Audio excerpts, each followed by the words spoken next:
भगव्या झेंड्याची धमक बघ, मराठ्यांची आग बघ. भगव्या झेंड्याची धमक बघ, मराठ्यांची आग बघ. घाबरतच काय वागा, शुभाचा वाघ बघ.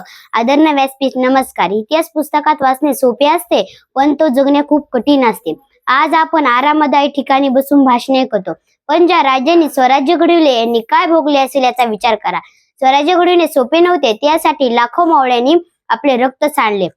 आठवा त्या बाजी प्रमोद देशपांडे यांनी अंगाची साल सोलून काढली पण झुकवली नाही. हे त्यांच्या मुलाचं लग्न बाजूला ठेवले आणि म्हणाले, आधी लग्न कोंढाण्याचं मग माझ्या रायबाचं. आठवा संभाजी महाराजांना त्यांनी अंगाची साल सोलून काढली पण झुकवली नाही. हे सर्वजण करत होते आपल्या लाडक्या फक्त आणि फक्त आपल्या लाडक्या शुभासाठी. त्यांना माहित होता शुभा सत्तेसाठी नाही, रयतेच्या सुखासाठी जगते. रयतेच्या सुखासाठी जगते. आपण एकच शपथ घेऊया, मी माझ्या वागण्याने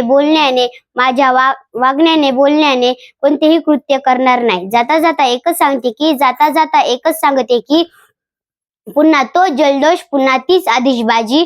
पुन्हा तो जल्लोष, पुन्हा तीच आतिषबाजी. माझ्या राजासाठी माझी जानही राजी.